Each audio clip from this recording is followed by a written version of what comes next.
Welcome back, everybody. This is Todd Sylvester once again with the Todd Inspires Belief Cast. Thank you so much for tuning in week after week. You guys are fantastic, and I'm so grateful for all your support.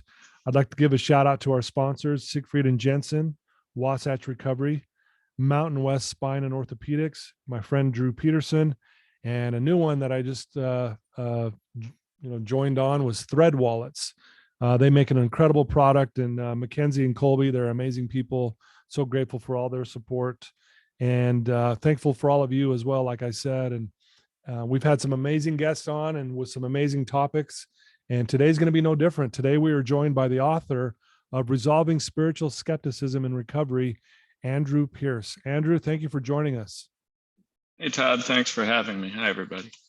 Yeah, so good to have you. You're in recovery yourself, which we'll get into, right? Mm-hmm. Yeah, which is congratulations on your success there. And again, you're doing a lot of good in that community. You're a master's level certified addiction professional. You're a graduate of the Hazelden Betty Ford Graduate School of Addiction Studies. I heard that's a really difficult school. Is that accurate? Yeah, I think it's probably the most rigorous program in the world right now. Wow. Well, Andrew definitely understands the addictive mind. His journey has taken him from owning a multi-million dollar corporate retirement plan consulting firm to to camping with power in abandoned houses, to becoming one of the most respected, innovative, knowledgeable addiction therapists in Southwest Florida. He has a private practice in Naples, and he's just an amazing person who's doing great things. And we are in for a treat today. So, Andrew, why don't we just start, letting our listeners know kind of a little bit about your childhood, where you grew up. I know that as an infant you were adopted, and maybe just get into that a little bit for us. Sure. I grew up in central Wisconsin, a small town called Wisconsin Rapids. And Okay. my folks my dad was an attorney in town, and it was a paper town on the Wisconsin River. And my dad was an attorney, and my mom was an English major. And so between the two of them, I've got my grammar down. It probably made it possible for me to leverage those skills writing as I got older. Right on. So, how were you as a child? Like, what were you into? What maybe some of the things that you kind of was challenging you at the time? Yeah, well, as a kid, and I think this sort of ties into the addiction thing, most people with addiction, if you go far back enough, you look at family of origin type dynamics, and they can tend to set us up for addiction. As a kid, I don't think the adoption thing I was even conscious of that. It just, you're a kid, right? But I did have ADD. And so I was, running all over the place at all times. And my folks' mantra, which I'm sure they inherited from their folks, was that children are to be seen and not heard. Right. And so if you have this fairly narrow range of acceptable behavior from your folks, and then all your behaviors are falling outside of that narrow range, you can imagine the kind of feedback you generally get over the years. To the extent that first hit a pot or first drink at age 13 or so, the tremendous relief, that because we have no basis of comparison, no baseline stress level. But I suspect that the feedback that I got as a result of that, the inattentiveness in school, having to go take a pill at lunchtime to be excused, all those things, probably contributed to a sense of maybe a social alienation. So I had a couple of friends, very few. I was in Cub Scouts, but even then, I was sort of the odd duck. Yeah. Yeah, I bet that was going to be my next question. Like, how did it affect you with being with friends and stuff? And I'm sure that was tough. Did you find yourself like, feeling down and depressed, or feeling different, and when you realized that maybe your ADD was getting in the way of some of this stuff?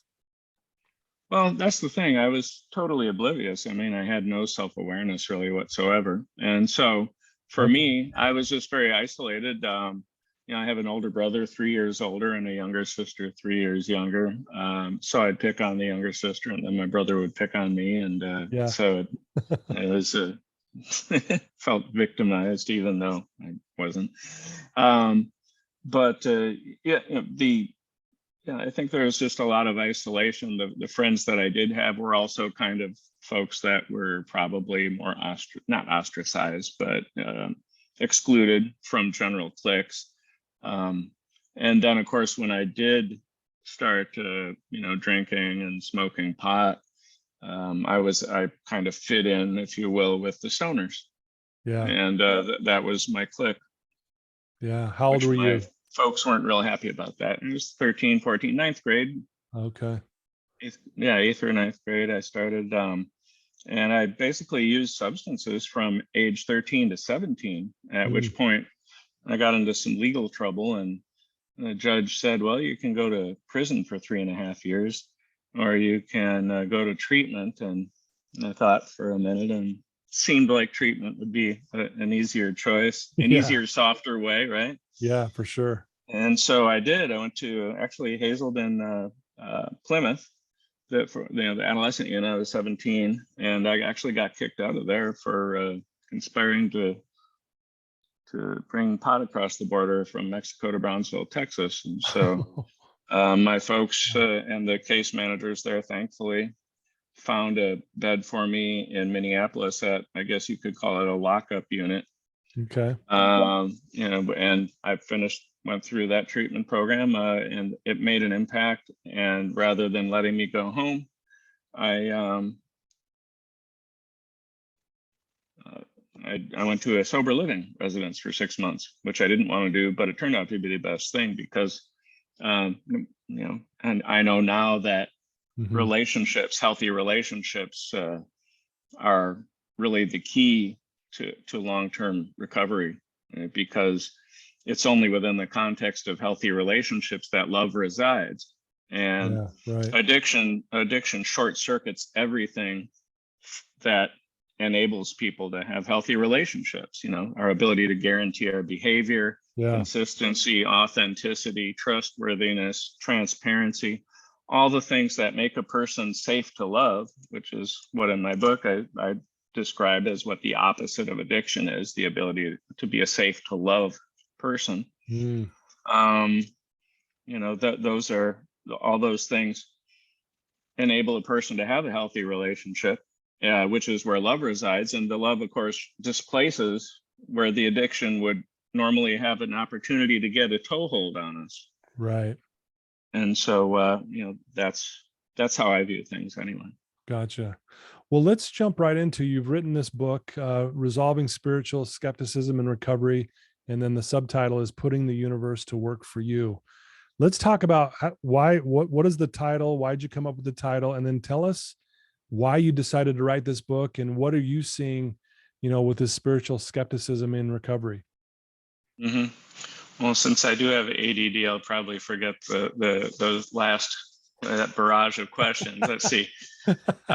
Resolving spiritual skepticism. Why did I call it that? Well, it's not. First of all, it's not the book that my publisher really wanted me to write, because it's got a limited scope of, in a sense, of they wanted me to write a book that would have maybe appealed to a wider audience, but I'm very passionate about this specific topic, right? People in recovery that have a problem with spirituality, because I am or was one of them. I mean, I really wrote the book. It's almost an autobiography in the sense that it discusses my particular journey in piecing together, weaving together this model from all sorts of separate sources that basically were saying variations on the same themes. And so, but I struggled with the sense of spirituality, and whether you're in a 12-step program or any other program, I know that one of the things intuitively when I would go to 12-step meetings was that it seemed as though people that had a sense of spirituality, regardless of what brand it was, certainly had a competitive advantage in terms of getting the content of that particular program. Yeah. And the depth of their recovery and their resilience was much greater than those of us who really had a hard time with spirituality for any number of valid reasons, shame, lack of trust in a higher power, all the things that I talk about in the book that are justifiable barriers to a person adopting a spiritual perspective. But the clinical benefits are significant for adopting a spiritual perspective. So, that's why I wrote the book, because I suffered from that problem, and I finally found a way to to get around it, to work around my own spiritual skepticism. Okay. Can you describe that? Like what was working for you? What did you find and discover for yourself in that at that time in your life? Okay, well, really, this was after grad school, because I was working with a lot of clients that had the same types of issues. And so in the process, when I realized that, just from normal experience, first of all, but from I was listening to a lot of my clients' reasons why they were unable to, adopt a spiritual perspective. And for example, one of them would have been a shame. Okay, so shame is one of the reasons why people have difficulty. They might go to, when we're not able to guarantee our behavior, we have a very difficult time. The kind of feedback that we get as a result is shameful. People say, well, what the heck's the matter with you? Right. What's wrong with you? And so, that's one of the reasons why I certainly had trouble with it. I didn't believe that I deserved any sort of relationship with a higher power, right? A lot of times, going back to, again, family of origin type stuff, the kind of feedback that we got as kids, played an impact. We had to repress our true self in favor of attachment. That's Gabor Mate type stuff. He talks about childhood attachment versus authenticity. And we, the shame isn't just from other people, but it's from ourselves. We hate ourselves. It's low self-esteem, right? We hold ourselves in low regard, so that we don't believe that we are lovable. I did not believe that I was lovable, which is a strange concept if you've never been there, or at least have the contrast, right? I remember talking to somebody that I was dating during the time that I was in addiction. And after I got out of addiction, I was visiting, and I wasn't living where she was. And when I went back home, one of the reasons that she said that she wasn't, didn't really want to be and develop a relationship was because it hurt so much when I would leave, and I didn't understand. I didn't realize it was only then that I was able to realize that I did, even though I'd felt unlovable, other people didn't necessarily see that. My self-perception was different. So resolving the spiritual skepticism in recovery was really important for me, because it's so many people struggle with this problem, because of shame, again, their false self, ego. They don't want to be like their parents, and if their parents were devout in some sort of spiritual sense with a religion, maybe there's some judgment involved. And of course, when we can't guarantee our behavior because of our addictions, and we're used to being judged by regular people, we probably have this idea that a higher power is going to judge us too. So there are just so many reasons. And so what I ended up doing was in college at University of Utah. Actually, I was a philosophy major, and I took a couple of classes back then. One was philosophy of mind, the other one was philosophy of science. And physics was very interesting to me also. Just my dad was into science, and there were some things in quantum physics that there was sort of an aha moment where we learn about things like something called the double slit experiment.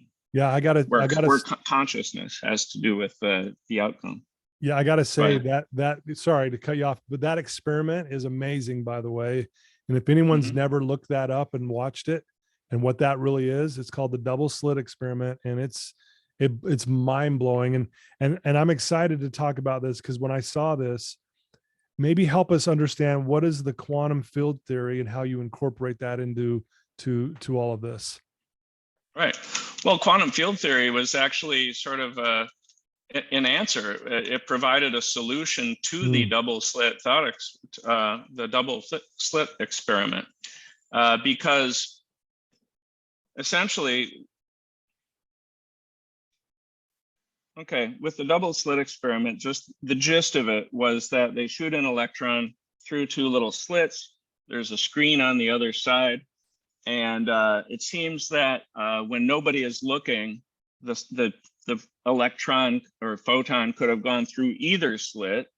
And what appears on the screen is something called an interference pattern. It looks a little bit like a zebra, but it's basically a probability bell curve where most of the intensity or most of the photons hit the screen in the middle, and it works outward almost like a bell thing. Okay, so if there's one electron or photon leaving the gun and it's hitting in one spot, the only way it's going to make an interference pattern is if it acts like energy as waves. And so what the physicists did was they said, okay, we don't know which slit it went through, but it's acting like it went through both. Otherwise, it wouldn't make an interference pattern. So let's put a little observation device at the slits, and then we'll know what slit it went through. So when they did that, strangely enough, the interference pattern would disappear, and the photon would simply go through line of sight, and there would be two bars on the screen in the back, right from the line of sight from the end of the photon gun through the slits. You could see right straight through. There were two bars. Okay, so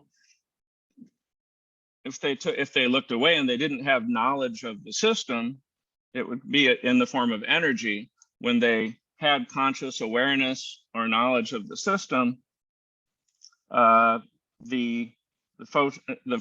photon would revert to purely particles all the way through.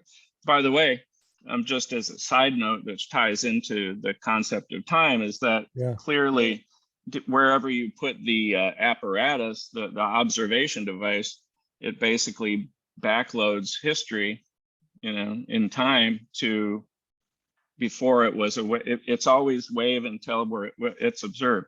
Wow. So now, how does this tie into the quantum field theory? Okay, so this stumped physicists for a long time. How could our knowledge, affect the outcome, have a material impact on the nature of that reality? Well, it turns out, and this was just figured out probably in the last, I think 2012 was when they put in the last piece of this puzzle at the CERN super collider, when they discovered or came up with evidence of what's called the Higgs field. And that's going to become important in a second. Okay. But the underlying substrate of the universe, that's where this question came from, is what is the most fundamental aspect of the universe? We were all taught in school that it was, electrons and protons and neutrons, right? Subatomic particles. And then as we got a little close, more recently, we realized that the protons and neutrons were simply made up of quarks and down quarks. So two types of things.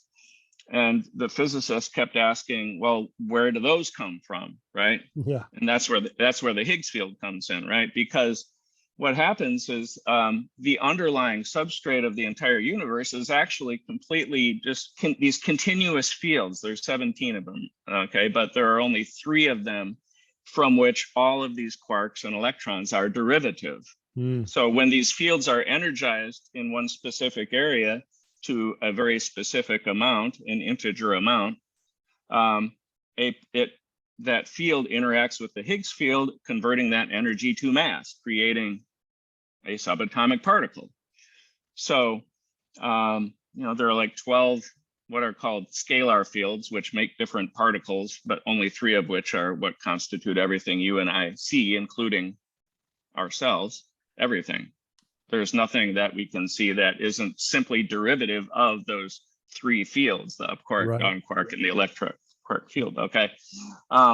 The other 5 fields are called vector fields. They're responsible for how the particles, once they become particles, behave. So it keeps them together. The strong force field, the weak force field makes so that the particles that do appear don't just fly off willy-nilly. And so anyway, and by the way, that's one of the arguments in favor of some sort of divine intelligence, right? That there was some author that came up with this algorithm that made it so that everything works so perfectly, right?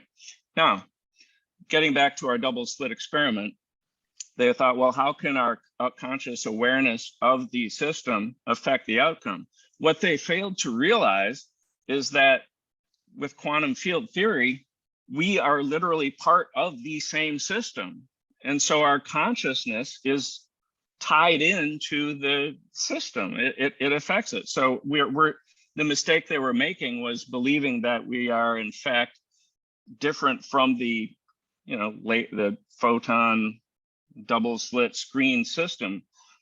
Our consciousness is a field. It's basically involved. It interacts with those other fields. And so by our conscious observation and our consciousness observing the system, we literally affect the outcome. So we are part and parcel of the exact same system. We're not separate from it. So we can't possibly be objective. Right. We are in it, right? And these fields are continuous throughout the entire universe. So you're sitting there in Utah, I'm sitting here in Florida, but you and I are both literally derivative of the exact same fields simultaneously. We're almost like nodes, I guess, in the same field. We are connected quite literally. And so that's where the quantum field stuff comes in handy. And if you add some information theory in there, the idea that really the fields are infused with information and that it kind of probably had to come from somewhere, that's the small leap of faith that's required, is the logical leap that this maybe didn't just accidentally show up the way it is. Yeah. You can plug in any higher power you want and it still works. So the point is to be able to get a toehold on spirituality and the idea that consciousness that we are able to affect reality. That's the implication of this whole thing, right? The implication is that we can take responsibility for our own reality. And so the clinical applications, there's another aspect of that, by the way. It's called the superposition of all possible realities. In other words, with quantum mechanics, since all possibilities exist simultaneously at the same time, because they're not coalesced into material reality until affected by by a consciousness, right? That should be that generates hope. That's hope for people who based on our past, we have this false belief in recovery that our past somehow has something to do with our future, when literally we are the only thing that keeps you and me the same person that we were 2 seconds ago or 5 days ago is the memory of who we think we are supposed to be, right? And so we can leverage this very real nature of quantum mechanics if we understand it and internalize it sufficiently to get rid of things like hopelessness that's inherent to addiction, right? Yeah. When you understand that our conscious, what we think about has a lot to do with our reality, it makes sense to get rid of, clinically speaking, a lot of the cognitive distortions, the thinking errors that we have that give us a crap attitude toward the world. Because everything that we have ever accomplished started out as a thought, right? Yeah. And so here we are, we've coalesced it into reality. So the idea that past performance does not guarantee future results. We can advocate in favor of the elimination of cognitive distortions, black and white thinking, control fallacy, all those things that inform unforced errors that cause us to just be miserable. We can use mindfulness and guided meditations to envision some entangled version of ourselves in all of the possible realities that exist, and sort of occupy that material version of ourselves and how that person would think. I do something called the magic wand thought experiment, where we actually envision what heaven on earth would be like, right? Where we're fully authentic, we're not afraid to be our true self. And a byproduct of which, by the way, is that everybody who's in our life loves us for who we are, because we're not going to be everyone's flavor of the day. So anyone that's left is going to be loving us for who we are. People in addiction have such a hard time asserting their true selves, right? So part of this book is about recovering our authenticity and then asserting it, like ACA type stuff, adult children of alcoholics and dysfunctional families. So it's non-judgmental. Science is non-judgmental. Everything is proven. Every experiment ever done to confirm or disconfirm quantum mechanics and quantum field theory has validated its veracity. This mitigates victimhood mentality, because we can't blame our circumstances on other factors, because we're literally creating our reality as we go along. It promotes spirituality, right? Because it doesn't take a lot to make that logical step that maybe even if you go back to the Big Bang, right? The information that's woven into the fields that make this all possible, it's not too much of a stretch to insert whatever higher power you want there. Wow. So and of course it mitigates loneliness and feelings of isolation, right? The fact that you and I are connected, even though we're thousands of miles apart. That's loneliness and boredom, right? Those are the top two culprits for relapse. So there are a lot of problems that are solved by adopting this angle, this approach to spirituality. Wow, very well said and very fascinating stuff. And appreciate you sharing that and saying it so well. You've already touched on them a little bit already. You talk about the three most common challenging barriers to addiction recovery. You talked about spiritual contempt, fear of authenticity, and lack of belief in the ability to change. Let's talk a little bit about that, the last one, the lack of belief in our ability to change. I hear that a lot with my clients. Like, you know what? I've been stuck in this rehab, relapse, jail, it's just this vicious cycle. And they get this belief that I'm never going to change. And so maybe just touch base a little bit on that, Andrew. I know there's a lot there, but if you could just touch base on that one for us, I'd appreciate it. Yeah, well, okay. So, I guess, first of all, just from the science perspective, right, there's that superposition of all possible realities. And so if there's sort of the fuzzy nature of the present, right? And so if we understand that our past quite literally has nothing to do with our future, and the only thing keeping us from fundamental change are these unquestioned beliefs, right, about who we think we are and who we're supposed to be.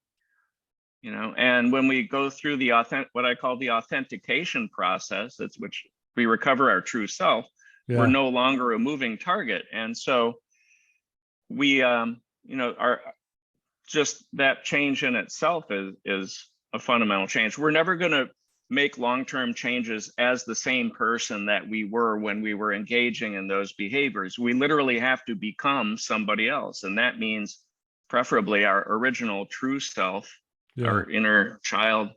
And so when you understand that the way that consciousness works, I like to think there's a benevolent higher power out there. And when our heads and hearts are aligned behind what we truly want in life, what we truly want our life to be like, without taking into account what everybody thinks we should or shouldn't be doing, Right. including spouses, family members, that's a form of prayer. The energy that we put out is like 30 to 40,000 times more than if we're not congruent. So we have to do these meditations, you know, when we get into a meditative state about what we'd like our life to be like and occupy that Right.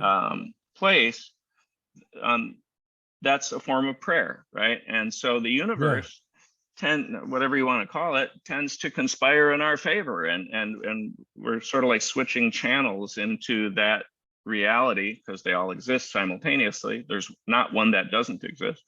So when we understand the nature of reality and how it works, that in itself ought to be beneficial in helping us to unlearn old beliefs that we can't fundamentally change. It just is illogical, really, to think that we can't change. It's our memories that we have to debunk the false beliefs that our past has anything to do with our future. Wow. Very well said. Thank you so much. So, not only, you know, you're an author, you do counseling and coaching, and what else are you involved in that's kind of helps you, you know, are you doing any other big projects that are on the way that you could maybe let us know what's in the future for you? Well, I'm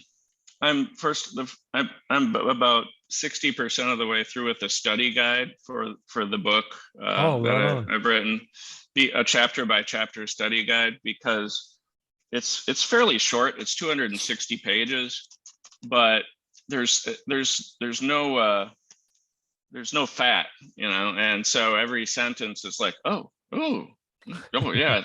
And but then I go back, you know, it's like we'll have a session. It's like, so you know, what stuck out to you? And it's like, there's so much stuff. It's like they don't even know where to start. And so I created a study guide so people can go chapter by chapter, and it asks questions so people can personalize the material to their experience. And so I think that'll be beneficial for clinicians to work to utilize this clinical model with their clients. And there's also 26 hours, by the way. It weaves together 26 hours of video content. That's if you look right before the table of contents, there's a link to my media vault in andrewgpierce.com/book links and book links. And you know, there's TED Talks, there's documentaries, because people a lot smarter and better at presenting material than I am, talk about it. And so the book goes along, and you'll see something to refer to the video, and then the book picks up then at the end of the video, and we process it so it makes sense. So that's why it's such a short book, really, because the videos. And of course, I forgot the question. No, you answered it perfectly. Okay, good. That was the question. No, very, very well said. So you also do lectures. Do you have any lectures that are coming up soon? Yeah. Okay, that was the question. Yeah. So what I'm doing is I'm going around, because this is the thing that's so really frustrating, and I'll try not to swear, but you know, AA, I mean, this is like the demographic is people in maybe a 12-step program that have trouble with spirituality, right? Right. AA will not let me talk about it anywhere, because I wrote the book and I might actually benefit financially from it. They say it's about attraction, not promotion, right?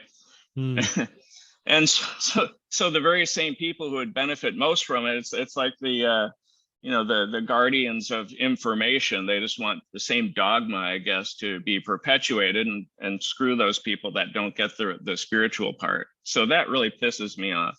Pardon my French. Yeah. So what I'm doing is I'm going into treatment centers, doing educational symposiums for the clinicians. I'm also going to, invited to speak to the patient populations to give them a sense of what's going on. And I'm also basically giving, piles of books to libraries at treatment centers and stuff. So it becomes more of a word of mouth thing. People might say it, be Sure. like, wow, this is awesome. And everybody that's actually read it is blown away by the material. It's got all 5-star reviews on Amazon. I get, emails and letters all the time from people that just are so grateful that I was Yeah. able to help give them a toehold on spirituality so that they can fully engage in the 12 promises, Yeah. which half of which involve spiritual stuff. For sure.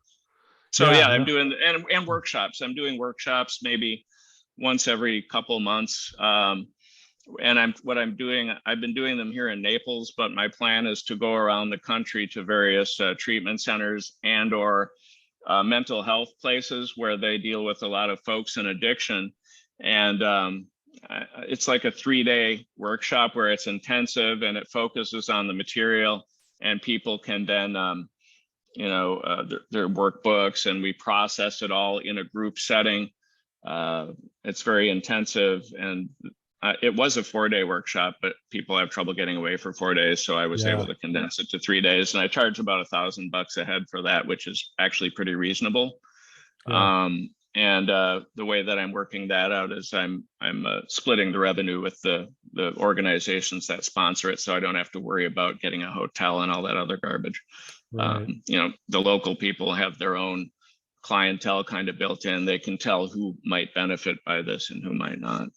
No, awesome.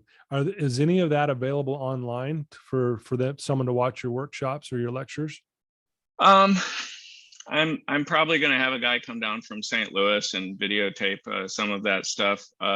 I'm going to be starting a YouTube channel where I just sort of vamp on some of the concepts. Okay. But it's early in the process. I've been so overwhelmed with my regular clinical practice Yeah. and then working on everything else. My wife's going to kill me if I take on another project. I understand that one. Yeah. No, I get But it. I want to. I wish I could do it all because it's such great material. I mean, this is the only field, and this isn't new, by the way. There's Yeah. there's the law of attraction type stuff, right?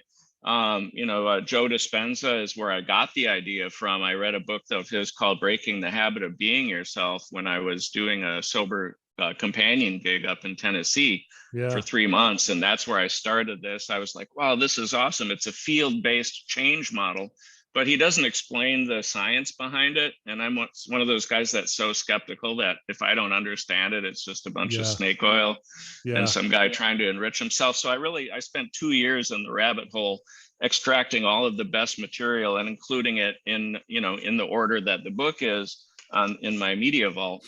And putting this together, I said, well, this is great. Why hasn't somebody applied it to addiction? Because there's that extra layer of pathology, the shame, the learned helplessness, all that stuff. And so I'm the first person, I guess, that's put this material together and applied it to an addiction context. And I'm really trying to get it to be basically another viable clinical model, because with my clients and the workshop attendees, we get traction on it and it changes their life.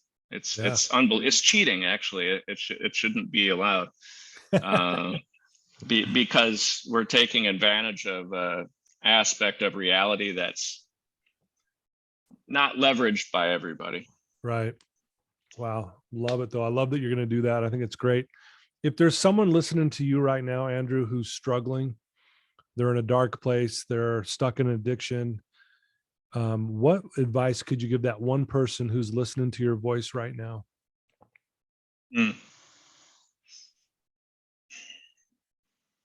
I would say don't listen to yourself, because you're going to lie. And an addict in isolation is in terrible company. Listen to the people who intuitively love you, and who, because intuitively that you're not living up to your true potential. Yeah. believe people when they tell you that you're so much more. That's what I would say. Wow. It's I watched the latest Matrix show, and Keanu Reeves said something interesting, because it's kind of based on this type of concept.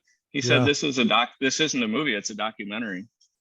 Mm. And it is. It's only to the extent that we believe in ourselves that we actually apply our gifts.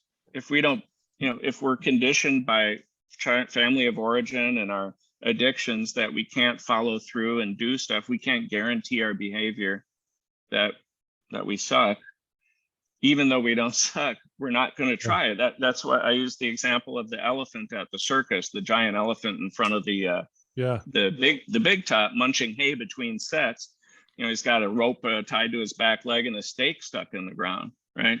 And anybody would look at that picture and be like, oh, that's ridiculous. He could easily run off into the tent or the parking lot and on a rampage. But what most people don't realize is that elephant's been there since it was a baby elephant. And the stake and the little rope worked, and so eventually it quit trying. And that's what addiction and family of origin stuff is like. We forget. It undermines our ability to even dream. That's when I do the magic wand thought experiment, where I give people a magic wand and I say, okay, I want you to come back with an essay. It's also on my website, andrewgpierce.com/magic wand. It's got all the questions, but here's a magic wand. Describe in rich detail what your life would be like if time and money is no object. You could have anything you want. You could look. It was perfect. Life is heaven on earth. What would that look like? And it's amazing how many people come back the next week with this pathetic 2-paragraph, thing. And they'll say things like, well, I wanted to be realistic, right? Or they didn't even understand the purpose of it. And just giving them that assignment reveals a lot about the underlying pathology, because they literally cannot construct an image of what being happy would look like. They can't imagine it. And the average person can. And so, that's what learned helplessness is. We can't even piece together an image of what that would look like. It's very sad. Yeah.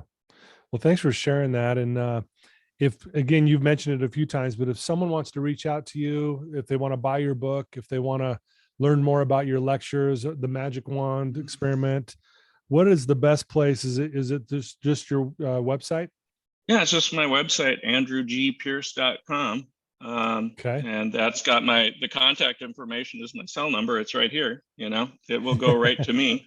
Right on. If I don't answer, it's because I'm doing a podcast or I'm in a session or otherwise indisposed. But that's the best way to reach me. You can punch in the keywords "resolving spiritual skepticism" on Amazon, and you'll see some amazing reviews. And you'll get it faster. Otherwise, the ones that are ordered from my website, I fulfill those and I can sign them. I mean, I don't know why people want an autograph, but whatever. If they do, they might. I'll do that. Yeah. But yeah, that's the best way to reach me. It's got my phone number on the website, and I work with people all over the world. I don't have to be in Florida or in Naples to work with me. I do it with Zoom nowadays. That's been pretty normalized. For sure. And and if people want me to do a workshop near them, they can reach out to me and I'll try and coordinate with their mental health provider and see if we can get enough people to show up to make it worthwhile. Oh, love it. Love it. Well, Andrew, I can't thank you enough for taking time out of your busy schedule to be on my show today. It means a lot to me, and I know it means a lot to our listeners. You have a different perspective of things, which I think is refreshing. And I invite everyone who's listening to go get your book, Resolving Spiritual Skepticism and Recovery, and go check it out. Go check out his website, andrewgpierce.com. And it's a beautiful website. It's very easy to navigate. And Andrew, you really are just doing a lot of great in this world. And I thank you for your time today. Well, thanks a lot, Todd. I'm happy to be a blessing any way that I can. Awesome. Well, folks, thank you for tuning in. Like I said, today was going to be great. Andrew Pierce, guys, thank you for tuning in. Please share this with your family and friends. Share this episode. Let's get the word out. Let's get people more involved in this, in what he's doing. Again, thanks to my sponsors. You guys are amazing. I love you guys. And until next time, thanks again, Andrew. Have a good one.